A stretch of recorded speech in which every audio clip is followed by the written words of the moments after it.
រាល់ថ្ងៃខ្ញុំឃើញអូននៅចិត្តតែចម្ងាយដូចឆ្ងាយពេកសម្រាប់ខ្ញុំអូនញញឹមនិយាយជាមួយគេខ្ញុំឈរមើលស្ងាត់ស្ងាត់ដោយបេះដូងឈឺខ្ញុំលាក់ស្នេហ៍នៅក្នុងចិត្តមិនហ៊ានប្រាប់អូនសំបីតែម្ដងព្រោះខ្ញុំដឹងថាបេះដូងអូន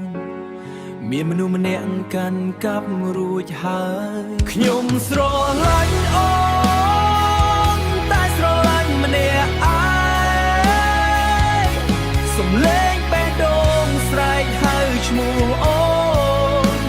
តែអូនមិនដែលងាកមកមើលពួកខ្ញុំឲ្យឈឺចាប់ក្នុងភាពស្ងៀមខ្ញុំស្រឡាញ់អូនឈរមើលអូនសប្បាយជាមួយគេទឹកភ្នែកធ្លាក់ជាមួយការស្ងៀមស្ងាត់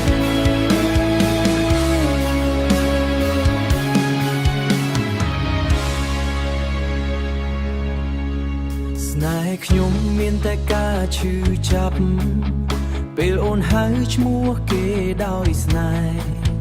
សំលេងนุ่งដូចគេដោយស្នេហ៍សំលេងนุ่งដូចកំបិតចាក់ចិត្តខ្ញុំញញឹមបាំងទឹកភ្នែកដើម្បីកុំឲ្យអូនដឹងពីការឈឺនេះហើយអ្វីបែរដងខ្ញុំជ្រើសស្រឡាញ់អូននោះតែមិនអាចបានខ្ញុំចង់ភ្លេចអូនចេញពីចិត្តតែបេះដូងខ្ញុំមិនព្រមស្ដាប់ឡើយខ្ញុំស្រឡាញ់